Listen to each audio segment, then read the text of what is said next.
Right, so the key actions for Trikonasana, let's think first of all about the legs. The legs, we take the legs apart, so we abduct the legs. Now, challenges here, actually not hip replacement. The hip replacement, we should avoid adduction, but abduction is fine if you've had replacement hips, but it might be that balance is a restriction. So you might find that some of your students have got issues with balance taking the legs. As soon as you take the legs away from the midline, it can become a problem. So obviously encourage students who have got issues with balance to use a wall, maybe to place the back foot against a wall and not to take the legs so far apart. Now the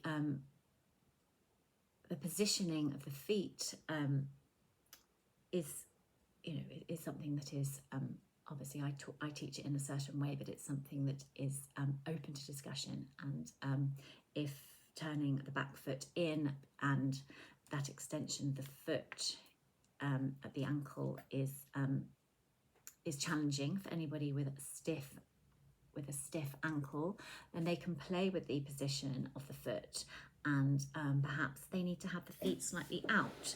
So instead of having the feet like this or like that, they could actually have both feet turned out slightly, and that lessens the angle of extension. I did say in my teaching that we have that sense of rotating both thighs out. In my notes on the actions of Trikonasana, I said that the rear leg, so in other words, the leg that's stabilizing you, is medially rotated in. But that rather depends on the positioning of the hips. So by medially rotating that left thigh in, it turns the hips towards the right, and you get more of a twisting action. However, as I teach it, it's a lateral flexion and the hips are square to the front. And I would therefore not encourage the rear leg to be medially rotated, but more laterally rotated. Talked about the ankles, so the front foot as well.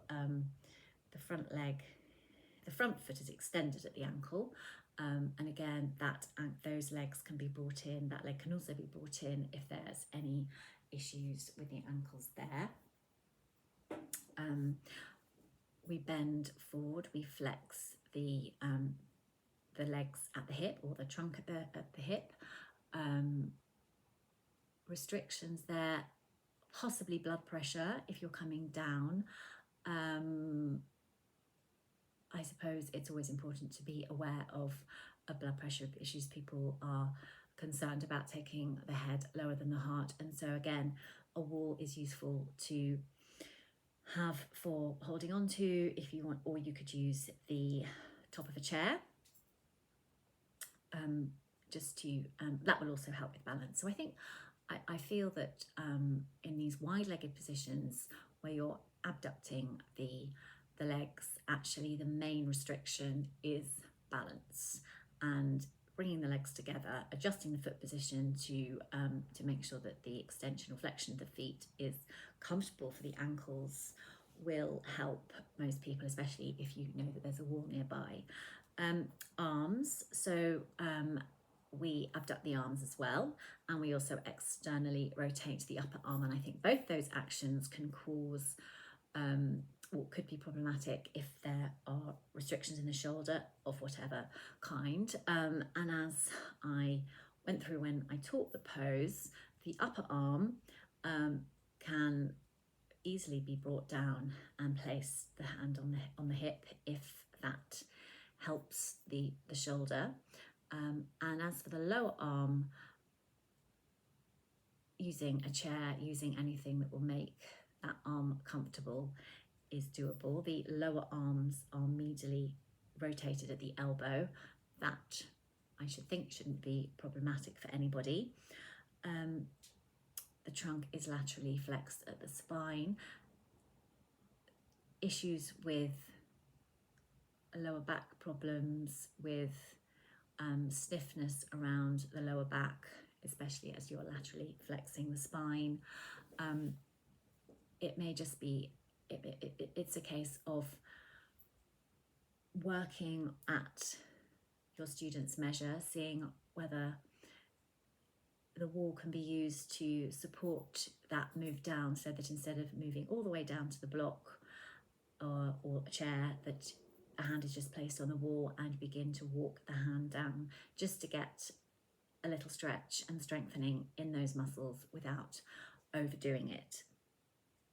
The spine is rotated along its own axis as you laterally flex it, which is what we've just said. And then the skull is rotated at the top of the head, as I mentioned in the earlier piece. If there are neck problems, it's definitely advisable to either keep your head looking across or even looking down at the ground. So those would be the main restrictions that I can think of to do with the key actions for Trikonasana.